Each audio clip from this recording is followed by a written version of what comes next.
This guide will help you avoid wasting your hard-earned money on inferior gear. Over 300,000 people watched and enjoyed the 2023 roundup, and this 2024 version is bigger, better, and improved in all aspects. We'll start with the most affordable options and work our way up to the premium choices. I'll also answer the most frequently asked questions, suggest upgrade paths, and of course, I'll break down the best picks for every budget. With so many new contenders, stick around all the way so you don't end up with a Hotas flight stick or throttle that'll make you question the very meaning of value and of life itself. So let me help you avoid that. We'll check out the Logitech Extreme 3D Pro, the Thrustmaster T-Flight, the Thrustmaster T16000m, the Logitech X52, the X56, the WinWing Ursa minor variants, the TurtleBeach VelocityOne and Flight Deck, the VKB Gladiator, the Thrustmaster Warthog, and a bunch of high-end devices like the WinWing Orion 2 ecosystem, Thustmaster's AVA, Virpil's Warbird and CM3 including their grips, and of course the VKB Gunfighter and STECS series. I'll also show to you the new affordable force feedback options, which are the MOZA AB9 and the WinWing Cyber Taurus. Let's go!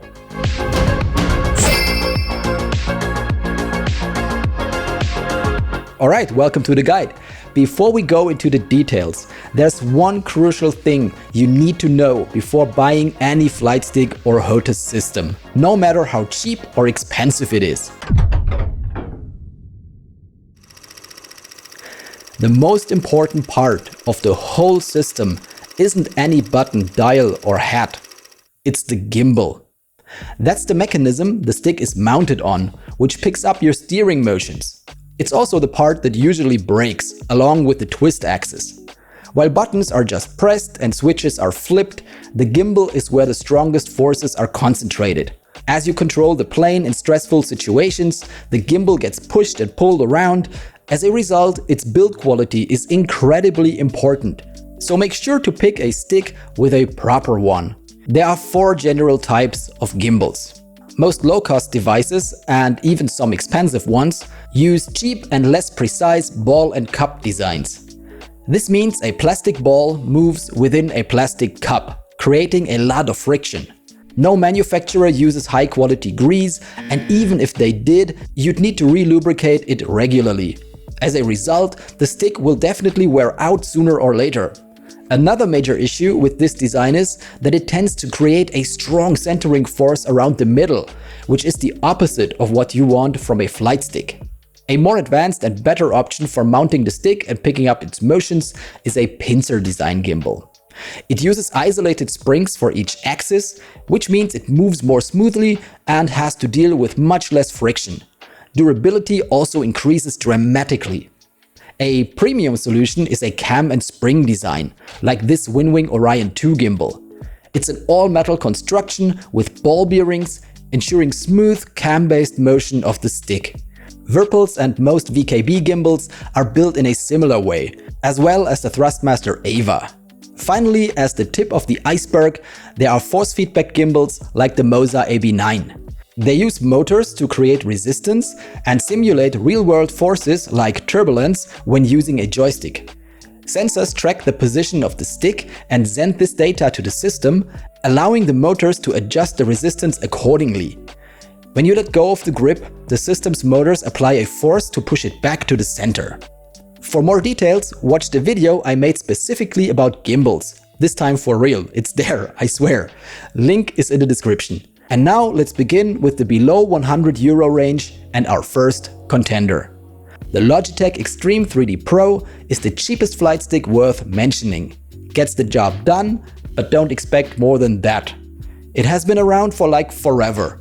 You get a hat to trim your plane or to look around, a throttle lever to adjust thrust, a trigger to shoot your guns, and a twistable stick to control your rudder. There also are 6 more buttons on the base. The gimbal of the Extreme 3D Pro is an old custom design. It's not a traditional cup and ball system, but a similar concept, featuring a single central spring and plastic parts sliding against plastic. It uses mechanical potentiometers to pick up motions. This means it will eventually develop centering issues and/or drift. All of this applies to the Thrustmaster T-Flight Hotas as well. It uses a cup and ball gimbal along with mechanical potentiometers to measure stick movement. While it costs more, you get an external throttle unit and an additional analog axis on the back. The twist axis is also lockable, which is always a nice feature. Locking it reduces input bleed.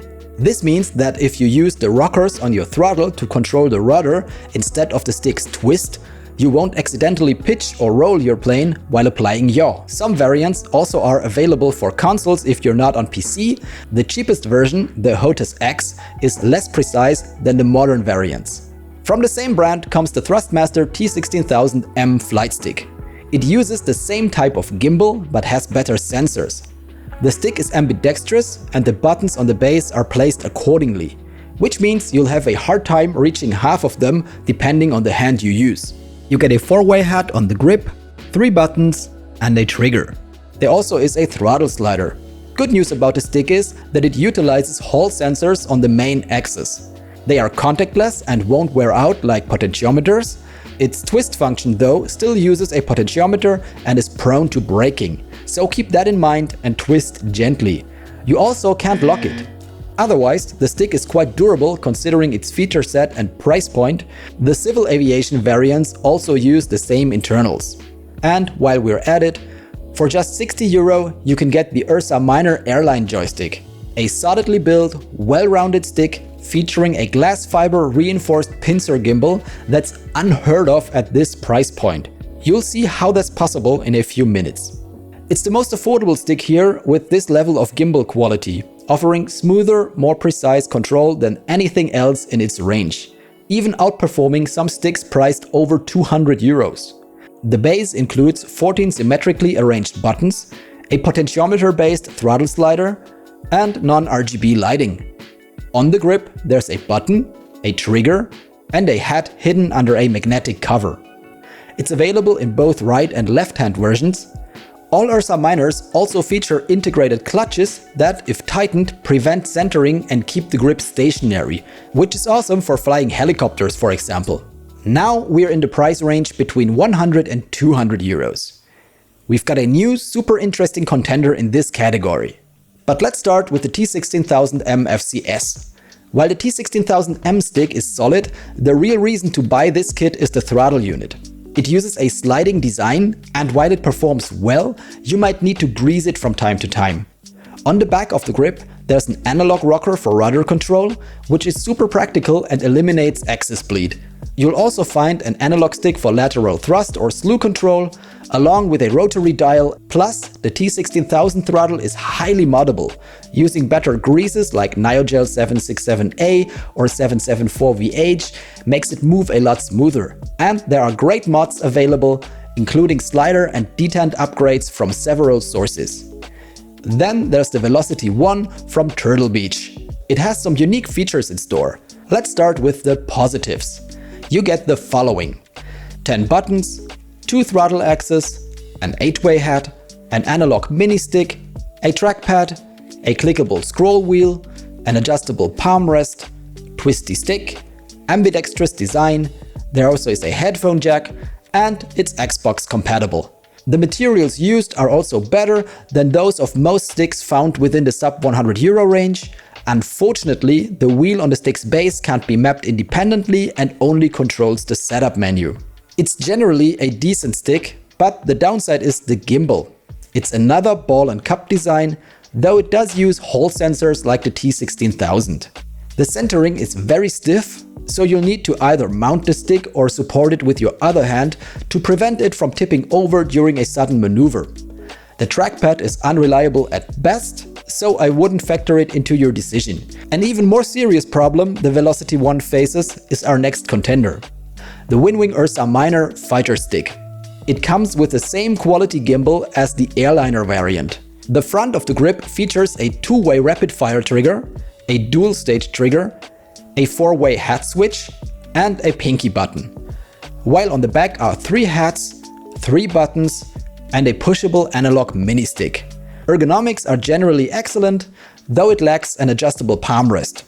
It arrives pre-assembled with materials that feel solid yet not high-end. The twist function also is contactless and lockable, and like the Airliner, it also has a bunch of dry clutches. Next up are the Logitech X52 and X52 Pro.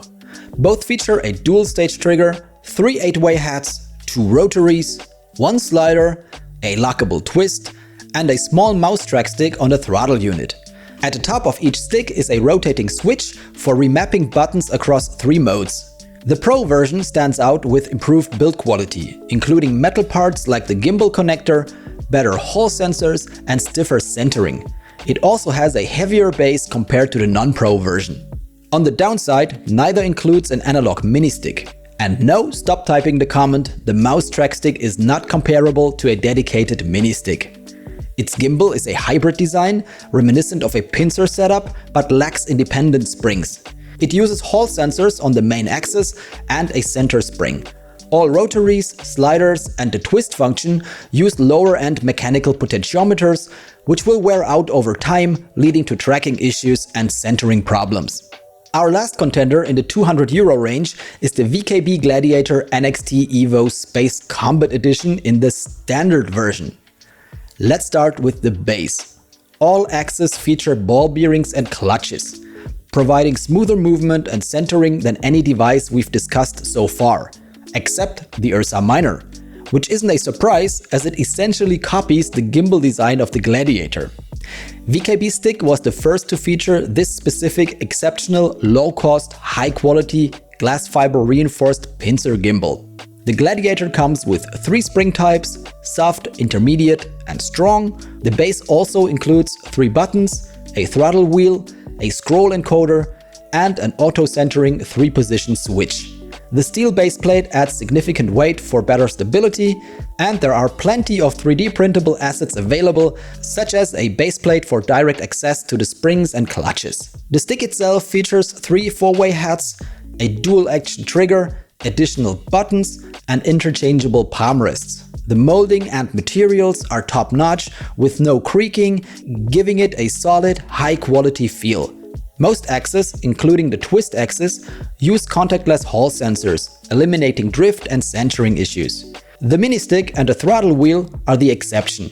They use high-quality potentiometers though, and especially the wheel feels fantastic to operate. Combined with the base, the Gladiator Standard offers all the analog axes you need to fly any plane. VKB also provides outstanding service, going well beyond the usual warranty standards. Also take note that there are lots of possible extension modules for the Gladiator base, like the World War II throttle unit for example. Alright, now we're passing the €200 supersonic barrier. Our first contender is the Logitech X56 Rhino. Packed with buttons, encoders, hats, and mini sticks, it looks like it's trying to brute force its way to the top. You get 2 mini sticks, one on the grip, one on the throttle, along with 4 rotaries, 5 hats, a slider, and more buttons than you could possibly need. The throttle lever is split for dual engine control, and there's RGB lighting everywhere, because, well, why not? Sounds too good to be true? Well, it is. The grip's ergonomics leave a lot to be desired. Good luck reaching most of the hats unless you've got hands like the Hulk. The build quality isn't something to write home about either. It's at best on par with the X52 and often worse, leading to all the issues we've seen plenty of evidence for over the years: creaking, unresponsive buttons, ghost inputs, drifting mini sticks, and a throttle that tends to stick, requiring several full motion cycles to loosen up again. Then there's the VKB Gladiator NXT Evo Space Combat Edition in the premium version. It adds a mini stick to the grip, which enables full 6 degrees of freedom controls. Additionally, it features a rapid fire trigger that can be pushed in both directions. And another thumb hat switch. Another full Hotas set is the TurtleBeach flight deck. It comes with a range of displays, a split throttle unit, lots of RGB lighting, a gear lever, several switches, a mini stick on the grip, and even a touchpad. It's Xbox compatible as well.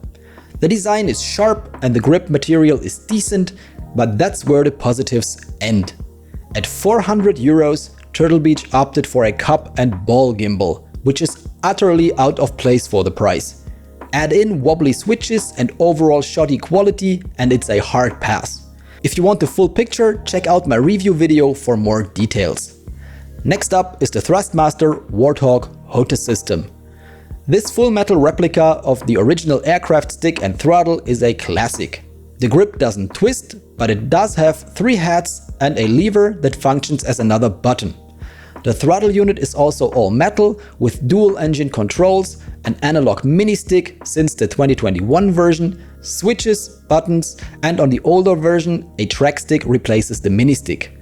While it's an old design, it's still functional. However, the grip is made from a heavy, unwieldy zinc alloy, which makes it feel quite bulky and top heavy. More importantly though, the base uses a cup and ball gimbal. And as we've seen before, that's a deal breaker in this price region. Because of this, I can't recommend the set anymore, so let's move on quickly. Also because the biggest problem of the Thrustmaster Warthog is the WinWing Orion 2 Metal Warthog Hotas system. The Orion 2 is essentially a vastly superior version of the Warthog. The gimbal features a full metal dual cam design with contactless sensors, ensuring durability well beyond any random nuclear conflict. Everything is customizable, including the palm rest. The Viper Ace grip is made from powder-coated cast aluminum, which is much lighter than the heavy zinc alloy used by the Thrustmaster, making the stick more balanced and nimble. It also comes with better switches and an analog hall sensor lever. The throttle unit features more than enough dials, buttons and rotaries. Each throttle grip also has a mini stick and aircraft-specific controls designed for dual engine control with or without a finger lift system. Note that the stick doesn't twist, so you'll need additional pedals for rudder control. An optional damper kit is also available. WinWing offers a variety of additional grips and accessories. Be sure to check them out as well before making your decision. Thustmaster caught up to the pack though with their new AVA Base. It's a high-quality dual-cam metal construction with spring pretensioners. All of their old grips are compatible, so if you're coming from an OG Warthog for example, that'll be a possible upgrade path. What sets it apart are the deflection masks that let you modify its travel range, which comes in handy if you plan to use a grip extension. The problem is that it doesn't come with dampers and the housing is half metal, half plastic. It also can score with a lower price, so it's having a tough time against the competition unless you're upgrading from an older system, which means you already have a grip. Virpil spaces also supporting Thrustmaster grips without any need for adapters doesn't help either. You'll see why in a few minutes. But let's first take a look at VKB's high-end lineup. The Gunfighter 4 Ultimate, for instance, is an excellent all-metal construction with soft palm pad inlays. The grip features 6 analog axes, including a lever, and comes with a flip trigger. You can choose between a twist or non-twist version. The Gunfighter 4 base is all metal with interchangeable cams, spring pretensioners, integrated dampers, and of course contactless sensors. They also have other grips like the cheaper Pro grip made from ABS plastic, an F-14 style grip, or the World War II combat grip. VKB also now offers additional high-quality throttle units, including the STECS Mini, Mini Plus, Standard, and Max. These are modular and upgradable, meaning some components are swappable or have extension connectors. This, to a certain degree, allows you to build your own throttle unit. Newer versions now move the mini stick from the side to the front of the grip. The software is also highly customizable, though it comes with a challenging learning curve. And last but not least, there's Virpil. They offer a selection of high-quality metal and plastic grips. The most versatile, in my opinion, is the Constellation Alpha Prime, an all-metal construction with upgraded mechanics and electronics. It features twist functionality, a 3-stage trigger, an analog brake lever, a scroll wheel, a mini stick, multiple heads, and even RGB lighting. Their Warbird or CM3 bases, both with full metal housings, are equipped with a sturdy stainless steel dual-cam gimbal and contactless sensors. These bases are built to even higher standards than most of the competition. Spring pretensioners and high-end dampers are integrated as well. That's the issue with the Thustmaster AVA Base I mentioned earlier. Its competition offers the same features or even more for the same price or less. Virpil's CM3 throttle unit with dual thrust control, a flap lever, plenty of buttons and dials, and a mini stick has a compact footprint and exceptional build quality. Its successor, as well as the new high-end Flankr grip, which both look very interesting, have been delayed into 2025. The grip comes with a contactless mini stick and some other unique features, so it might be worth keeping an eye on it if you're interested. And here's our final chapter: affordable force feedback. MOZA, known for their high-quality sim racing equipment, have entered the market with the AB9 force feedback base. It's a surprisingly compact aluminum base with 12 Nm of maximum torque and 9 Nm constant. There's no active cooling required. The grip connector is compatible with a wide range of grips, including Thustmaster. The base itself is even compatible for desk-mounted use. MOZA's clamp is super sturdy and easy to install. They also have their own grips, the MH16 and the MA3X. The MH16 is an F16 style grip made from aluminum alloy. The Max 3 uses some kind of non-specific high durable composite material. They both feature high quality ALPS switches. The F16 grip is more of a classic fighter grip without any mini sticks or analog access on the grip, but there are some additional buttons in form of a 3-way switch and an additional hat. The base is currently priced at 599 euros, which I consider quite affordable. In terms of quality, it's top-notch. I'm currently testing it and have little to no complaints so far. And here's the second option in this category: the WinWing Cyber Taurus. It should arrive in late 2024 or early 2025. It's advertised with 20 Nm of maximum torque and a price around 500 euro, which would be sensational. As far as I'm informed, the Cyber Taurus isn't only a force feedback base, but rather planned as a whole force feedback ecosystem. But that's just rumors. We'll see once it releases in the very near future. Before we dive into the recommendations, make sure to check out the sticky comment under the video. I might have added some additional info I forgot to mention here, corrected mistakes, or included feedback from other viewers. Let's gather as much information as possible, so feel free to share your insights in the comments below. Now, which system or stick is the best? This depends on your needs and your budget. Let's see. Best budget sticks and systems below 100 euros, the Logitech Extreme 3D Pro. It's cheap and gets the job done. You can often find it used or as B-stock for around 35 euros, sometimes even brand new.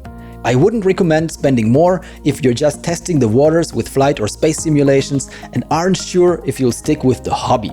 If you're focused solely on civil aviation, the Ursa Minor Airliner is a no-brainer.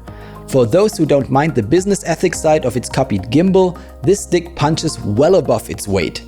It outshines its Thrustmaster counterpart in build quality and precision and is more versatile as well.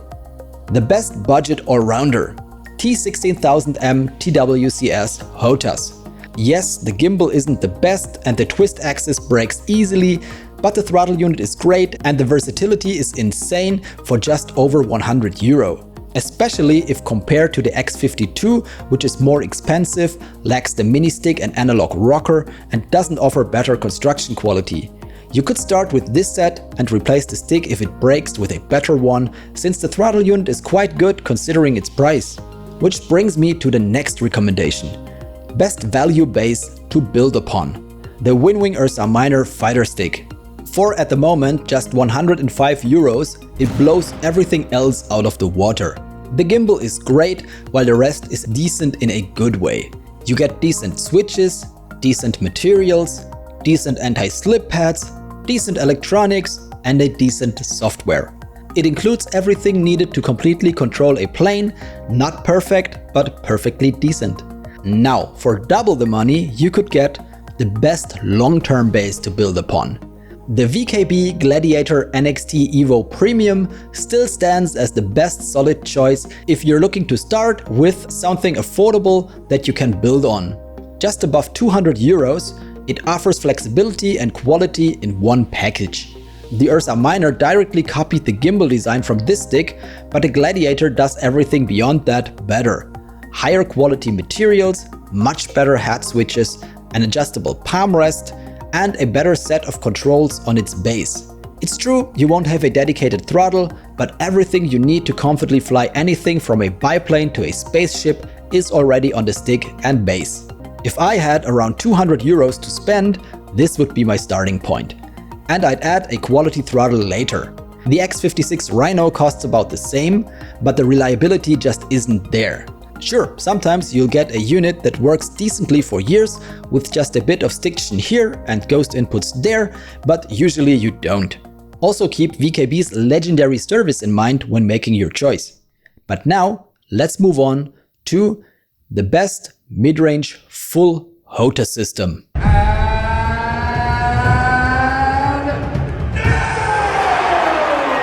Undisputed mid-range champion of the world, the by far best quality option that doesn't break the bank is the WinWing Ursa Minor fighter stick combined with the Ursa Minor space stick as a throttle. For just 210 euros, you get 34 buttons, 8 pushable hats, 2 mini sticks, 2 dual stage triggers, 2 rapid fire triggers, 6 analog axes and 2 sliders. The only thing you're missing are rotaries. And if you want to play some space sims, just pop the springs back in, unblock the axis, loosen the clutches and launch your ship. If a traditional throttle suits your playstyle better, just swap the left-hand Ursa for a TWCS throttle. You're even below 200 bucks, around 180 then. It gets even cheaper if you're not into combat flight sims. Get the Airliner variant then. Nothing beats this combo at 140 euros from a value perspective. An alternative with premium build quality would be, as you probably expected, the VKB Gladiator NXT Evo Space Combat Edition combined with the NXT Evo Omnithrottle. VKB offers a conversion kit so you can swap your Gladiator into a throttle unit and back, which isn't an option with the Ursa Minor. You're stuck with the exact type you bought. In this case, you also get double the controls, 2 throttle wheels, 6 pushable hats, 2 scroll encoders, and you can transform your Omnithrottle back to a standard stick if required. Both of these options, the Ursa Minor and the VKB Gladiator, are also ambidextrous, so our lefties are served as well. Best value high-end entry. WinWing Orion 2 Hotas Metal Warthog. The Orion 2 throttle combined with the Viper Ace grip is a great value package. Get it if you want a smooth and durable gimbal, grip and throttle unit. At its price point of 383 euros, there's no competition to be found at the time this video got published. The grip also punches way above its weight class with its lightweight pressure cast aluminum casing and excellent switches. Just make sure you factor in some decent pedals since the stick doesn't twist. Best high-end combos. Virpil grip plus CM3 throttle. Top-notch quality and the only high-end option for Hotas spaceflight if you want a tilted grip, since only Virpil offers this type of extension in the premium segment. A Virpil combo could serve you for a lifetime, offering exceptional durability and performance. While the CM3 and Warbird bases come at a higher price point, they are built to super high specifications and include top-notch integrated dampers and spring pretensioners. The same applies to the VKB Gunfighter Mark IV Ultimate and STECS Standard. Another high-end combo that's completely worth the money. The modular throttle comes with interchangeable detents, the grip and base have gone through several iterations over the years and only got better. You also get integrated dampers and spring pretensioners. Or you could go all in and just get the MOZA AB9 base together with their grip, or a grip of your choice. It also supports third-party grips. Here comes something important. In the high-end sector, it's more about intended use than price or brand. You can absolutely combine a Gunfighter stick with an Orion 2 throttle, or a Viper Ace with a CM3. Watch reviews about the specific products and make up your mind afterwards. Or even better, find friends in the sim space, go visit them and try stuff out. Regarding throttle units, in short and grossly oversimplified, the STECS system is the most versatile. The Orion 2 F15EX offers an incredible amount of controls, and the CM3 has the smallest footprint while still maintaining tons of input options. I also want to emphasize that you should always consider to get a set of good pedals. They add at least one independent axis, which never hurts, and are especially valuable for flying helicopters and World War II planes. Now, let's quickly check out possible upgrade paths. Path number 1. The cheapest path. This one's for you if you're unsure and you're just testing the waters. Start with a Logitech Extreme 3D Pro, get a TWCS throttle later, tune it a bit. Done. If you're sure you want to continue the hobby by now, just replace the stick with an Ursa Minor Airliner or Fighter and you're good. Now you're one of us. You'll spend all of your money to the last cent on a SimPit within the next few years. Well done! Path number 2. The best value path. If you're already sure you absolutely want to get into flight simulations, you could start with just an Ursa Minor Airliner or Fighter stick. Both are affordable, have contactless sensors, and come with everything you basically need to fly a plane. Use your keyboard for the time being and get a TWCS throttle later on. Mod it a bit and you're golden. An alternative could be another Ursa in the space variant as a throttle. Then buy an affordable set of pedals further down the line. There you go, a decent setup without going broke. Path number 3. The premium path. Start with the Gladiator NXT Evo Premium and use it until you can afford a premium throttle. Most of the competition is currently outgunned by WinWing's Orion 2, starting at €226, which offers great value for the price. If budget isn't an issue anymore by now, consider the STECS Standard or the CM3, compare them and choose the one that best fits your needs. After that, you can add a set of pedals and you can sell the Gladiator and get the high-end stick you've always dreamed of. The Gladiator holds its value well if you take good care of it, so selling it shouldn't be a problem. You're also not reliant on a twisting grip anymore, since you've got the pedals in the meantime, which opens up a lot of options. I've got a bunch of grip reviews on this channel, feel free to check them out. Dumb purchases are worse than seemingly dumb questions, so feel free to ask anything you want in the comment section below. My awesome community and I will answer as thoroughly as we can. If you like to support the channel, you can donate via Ko-fi, it supports PayPal, drop a super thanks, or use any of my affiliate links in the description below to help keep these videos coming. Bye for now, fly safe, and see you soon.